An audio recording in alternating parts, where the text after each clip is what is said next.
Hi everyone, I'm Holly McAdams, she, her, and I am the Vice President Academic at Heriot-Watt University Student Union. My role is supporting all of the learning and teaching matters at Heriot-Watt, ensuring that students are heard and decisions are made in their favour. And this is my Talking Student Partnerships interview.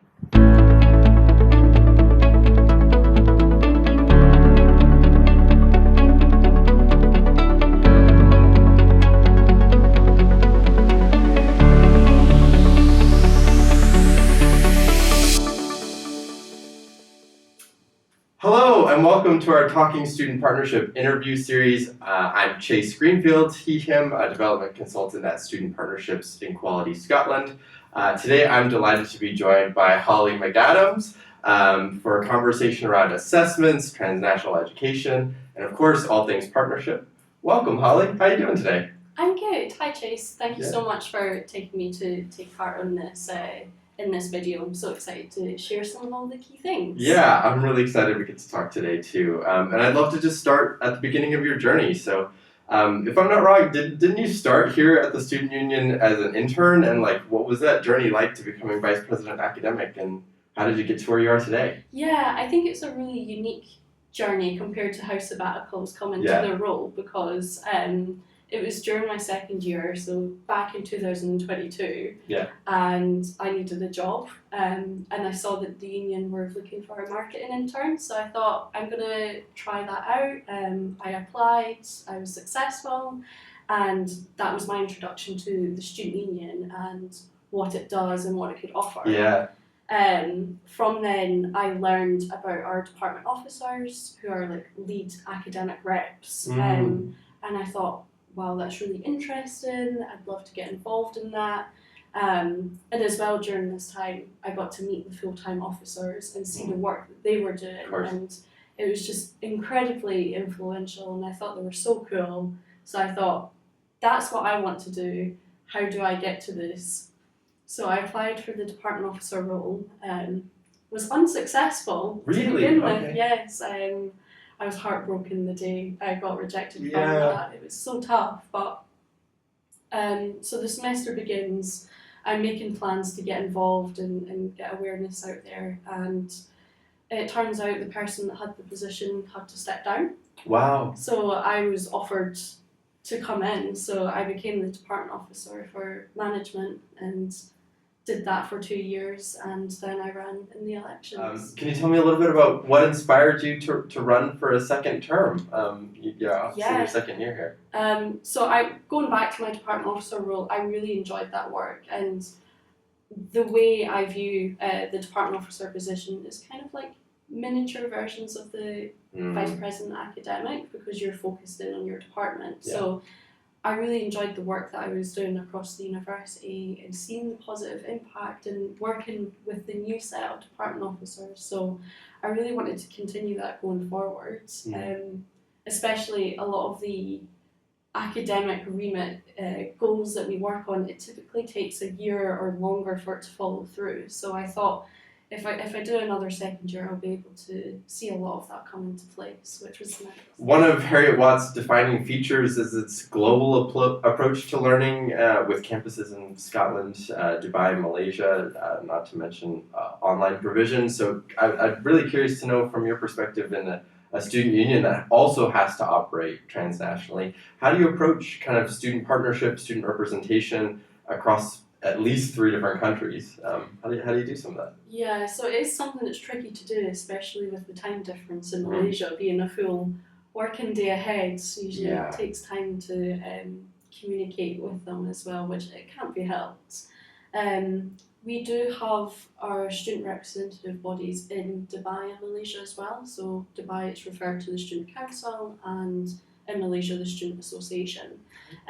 So we have all of our positions, we have our equivalent in Dubai and Malaysia. So we have our Friday morning meetings where the global student representative body meets, and we discuss on what actions we've been leading on, how can we support, we'll catch up on what committees are coming up, how are we progressing actions, particularly our student partnership agreement.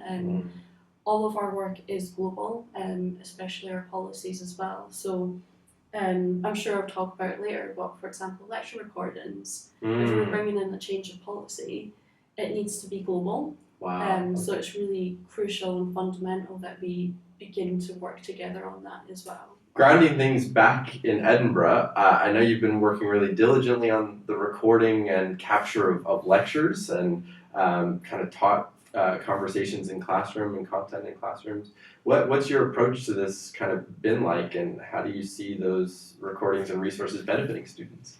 Yeah, so it's one of those tricky things. From my understanding, Heriot-Watt is one of the only institutions that currently don't offer recorded materials, and we don't have the technology, so it is quite difficult to implement that. For clarification, it's not necessarily just live recording of material of your lectures.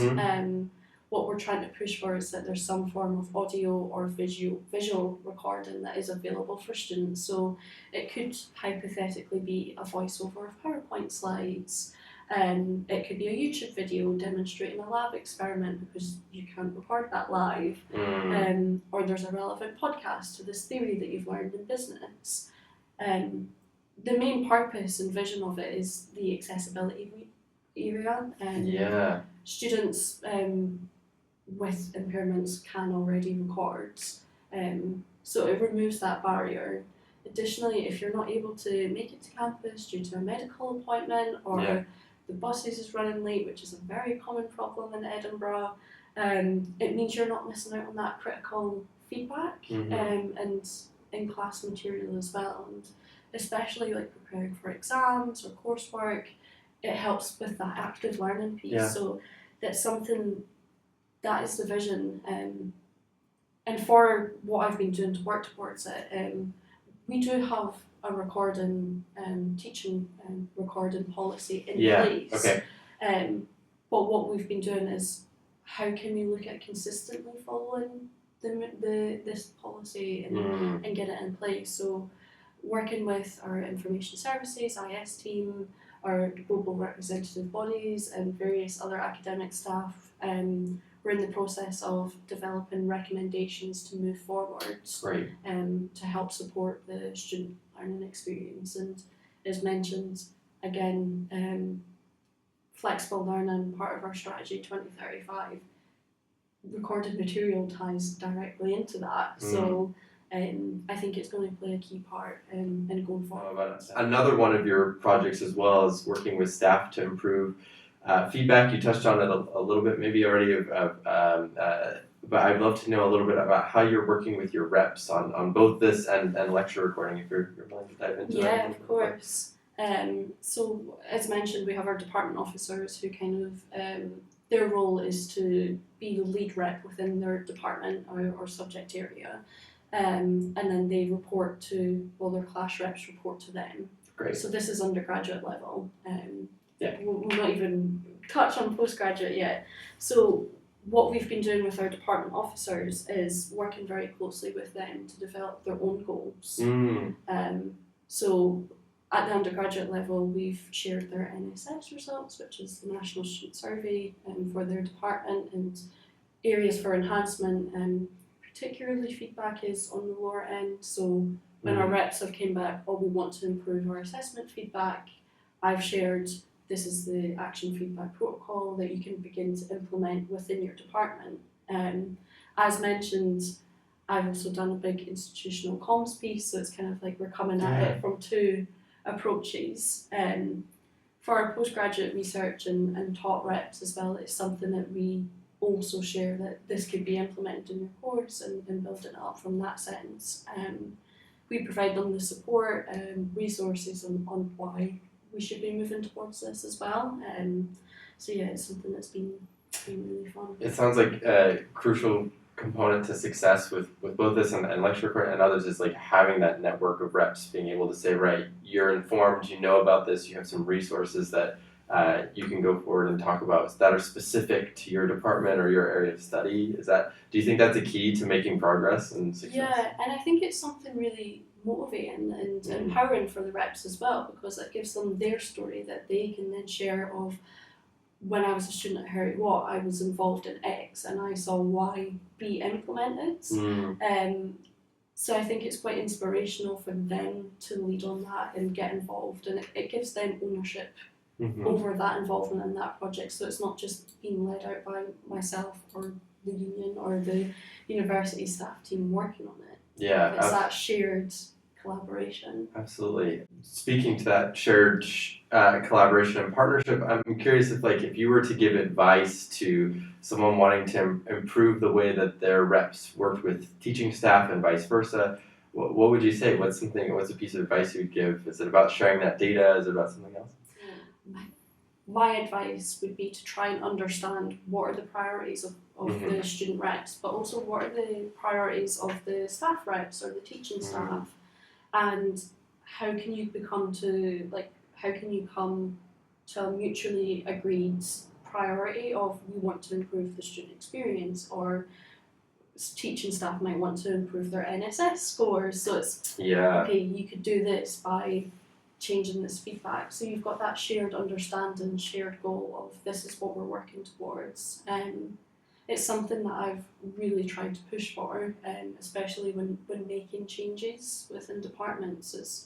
It's seeing how does this benefit what you're working towards, or how does it make it easier or simpler or more efficient? Yeah. Turning to another element of your role, so you serve as a member of both your university court and the academic senate.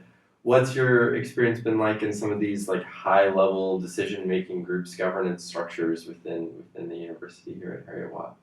Yeah, I think it was a bit of a shock to begin with at the beginning of my role, and hearing of this is the level of responsibility that you do. However, over the 2 years, we've myself and our president, who also sits on these committees, we've taken a trial and error approach. Yeah. We have a really great relationship with our university executives, so our chair of court and university secretary. It's funny because we were just meeting with them last week to discuss our reflections of the governance at Heriot-Watt and how it can be further enhanced for our incoming officers, and how they could be supported and just taking it from good to great. Yeah. I think it's always going to be really daunting that first time you go into that boardroom and see it. But the exposure and asking questions beforehand and how can we get prepared is a really key thing, I think. Generally speaking, how do you think university courts, or in the case of colleges, college boards, how do you think they could work more closely with students and the Students Association? Do you think there's some recommendations or things you'd like to see in the future? I think there's two things here. So working with the sabbaticals more closely, so it's how do you have those one-to-one meetings? So as mentioned before the committee meets, you could go through the papers and help provide that context of this is the build-up. So many of the decisions that you make at that level, it's been going on for the past year or 2 years, longer in some instances. Yeah. So understanding this is the background, this is what you're coming into, that could be really supported, especially working with the association or the union. Again, working with students, something we've actually brought in this year is an event called Have Your Say, which is essentially a student town hall, and we discuss very niche topics, rather than more broadly, and we use it as a data gathering event. We ask, what do you think the role is of an academic rep, and understanding that. So this will help us inform how do we target recruiting reps and sharing out what the role is. We had someone ask about the upcoming Scottish Government elections, and do students know that they can register to vote in them, so it's raising awareness of that and getting involvement. I'm trying to think of another example within the university. We had our information services team come down, and they were discussing about the resources that students would like to see as part of the digital online experience. Perfect, so yeah. That includes lecture recordings, for example, or what materials so they would be in the library, etc. And it's really great as well because we have it the setup is almost like a freshers fair, so students can drop in and go to the key tables that really interest them, or they can go around all the tables, just dependent on their time availability. So it's actually really wholesome seeing everyone from the union, the university, students and staff all in the same room discussing each of their tables as well. I love the visual of that being like almost like a learning and teaching or student learning experience equivalent of freshers fair. Like turning to your 2 terms as vice president academic have coincided with the beginning of a kind of the launch of a new tertiary quality enhancement framework in Scotland. I'm curious if, like, obviously you've had to be involved in a lot of this from the education side. I'm curious if, like, what have you noticed changes both locally, nationally, and in Scotland when we talk about the quality of our learning experience, student learning experience, and what have you noticed and what does it look like? Yeah, so I think this is something that's quite difficult to say because I didn't have any experience of the previous system. So I've come into this role and it's completely new. I think I've been quite fortunate because whilst I've been trying to understand the system and the new processes that are coming in with this framework, so is everyone else. So we're all on a learning curve and opportunity. But I've had a really positive experience. We work really closely with our academic quality team, and we've made significant enhancements from our reflections between year 1 and year 2. So, for example, at Heriot-Watt we've created working guides to help understand what this means sector, but also what does it mean within Heriot-Watt, because as much as this is within Scotland's national work, this will also apply to our Dubai and Malaysian counterparts. So our reporting is global. So to help get them up to speed and understand what it means for them.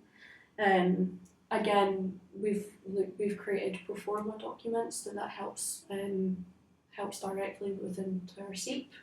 And we've cascaded that down all the way to our academic rep level. So we're seeing student voice at all levels, which is really positive. And we had our academic quality team come down to one of our department officer meetings and engage with students and share, this is what it is, this is what it means.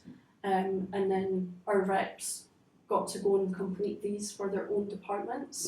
So we were able to draw out areas of good practice, areas for improvement, and see it across a whole breadth of the institution. It meant as well when I got to fill it out, I was able to look at the broader strategic level rather than having to draw out specific examples as well and look at it from my work. So it was really exciting seeing them all come in and reading them. It was quite exciting. So Holly, it's currently just at the end of election time here at Heriot-Watt. I was wondering if, as we're reflecting in this time of like looking forward to the future, curious if we could look back at your 2 years and do you have a specific project or a memorable moment where you worked in partnership with staff and what was really meaningful or something that you look back on, a story you'd want to share? Yeah, I think there's so many like over the time and it's so difficult to pick out one. But one of the key moments that actually sticks out in my mind is relating to our Galashiels campus. So something, they're currently going through a whole restructure and remodel with their main high level building, where everything's being moved into that building and it's getting remodeled. And there were some students who were feeling upset, they were lost, they weren't understanding what was happening. And what we did was we've created town halls, so students were able to directly input and feedback on these are the things that have happened, these are the changes, and they can adapt. So for example, at our last town hall, there were students mentioned that there was no physical clocks in the building, and it was just something that was, it was just overlooked by accident. So now there's clocks in the building. So it's just little things like that that help improve the experience. And it was really great to bring together staff based at that campus and the students and be able to share on this is what we're working on, this can improve it. I think leading on from that as well, our Edinburgh campus, our libraries 24/7, which many universities, colleges have that as well. However, again in Galashiels, the High Mill building, it used to close at 6 p.m. or Right. 8 p.m. I believe. So a lot of students were requesting extended access or 24-hour. And it was something that the university were quite hesitant to do because they were concerned about student safety. But we've now fortunately got it open to midnight. Great. Which is really great because we're working with our local security team down there, safeguards, and students have a mutual understanding with staff of like keep the space clean. You need to download the Safe Zone app so it makes sure that students are looked after for their well-being as well. So that was a really exciting and positive change that I got to bring in for students. Right, a dreaded question perhaps, but as you're at the end of your 2 years, I have to ask, what's coming next for you, Holly? What are you thinking for your future? Yeah, that is the number one question everyone is asking at the moment. I've not got anything 100% complete as of this moment. Sure. There's various roles and things that I'm applying for.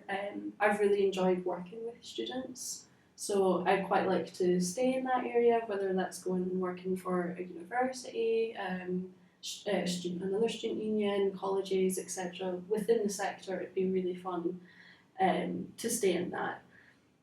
Something that's important to me is I really like helping and supporting people in that process improvement. So as long as I'm doing something within that core value is important. Originally, before I started this job, I always wanted to go into human resourcing. Really? Because Okay. my degree was in business management, and I really enjoyed that human and people element. So there's always that option. Like I kind of view these roles as an element of HR, and it's that supporting people and that group of humans that you support. So I love that kind of analogy of like that's what we're here to do is support people, listen to their challenges and problems, make things better, implement enhancements. So I think no matter where you end up, they're going to be very lucky to have such a powerful advocate and someone who's so dedicated and passionate about making positive change for people. So, perfect. Well, thank you, Chase. I really appreciate that. Easy to say when it's true, Holly. We're going to wrap up for our conversation here. Thank you so much for joining me for this interview, Holly. It's been a delight to talk to you. Before we sign off completely, do you mind sharing a little bit of anywhere people could follow your work or hear more about what's going on at Heriot-Watt Student Union? Yeah, so if you want to see more details about the work that I'm doing, you can check out our website, which is just hwunion.com. We also share everything on our Instagram as well, which has the same handle. If anyone has any questions or would like to hear more about the work that I've done, you can get in contact. And my email is just union_vpacademic@hw.ec.uk. Amazing. Thank you so much, Holly. I'll wrap up just reminding people that you can follow Sparks on all different social media. So Blue Sky, X, Instagram, LinkedIn, putting some tags on screen right now. And our website is sparks.ac.uk. If you want to recommend yourself or a colleague for a future interview, please do just get in touch with us via our website. We'd love to have a conversation with you. Thank you again, Holly, so much for joining me for this edition of Talking Student Partnership. Really love talking with you. Join us again for our next conversation, everyone. And until then, farewell for now.